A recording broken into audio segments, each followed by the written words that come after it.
In a world full of imperfections, and let's go on ahead and say it, imperfect people, starting with us, our words will often make the difference between protecting unity and splintering it. There will be moments when our words will either breathe life into a relationship or maybe destroy it. Some of those words, and I'm talking about the ugly and hurtful ones, will echo long after we first utter them, and then we spend the rest of our days wanting them back. I guess what I'm trying to say with my words is that words matter a lot. But Greg, you might say, our words are just words. It's the sticks and stones that inflict the real damage. Words are just words and they can't really hurt us. Do you honestly believe that?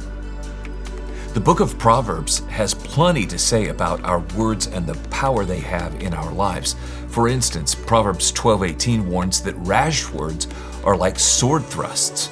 In the Hebrew, the image is really quite disturbing. It conjures up this vision of stabbing.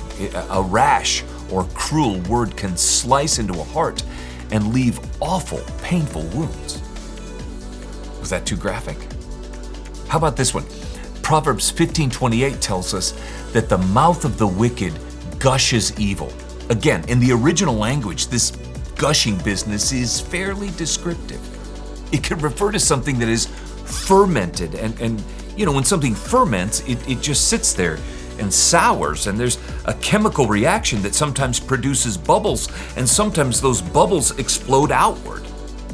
Something happening on the inside is eventually spewed out. That's the imagery of that word. In the Psalms, it's rendered in some translations as, now please forgive me, belched out. So evil is belched out. How's that for an image?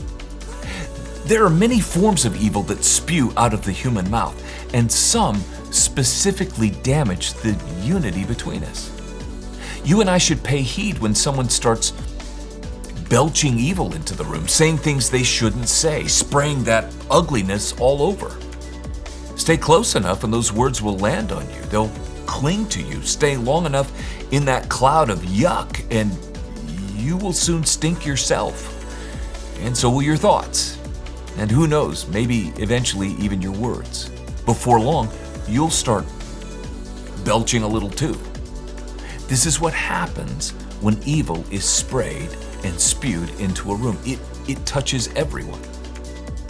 For the record, when I've said things I shouldn't say, playing dumb does me no good.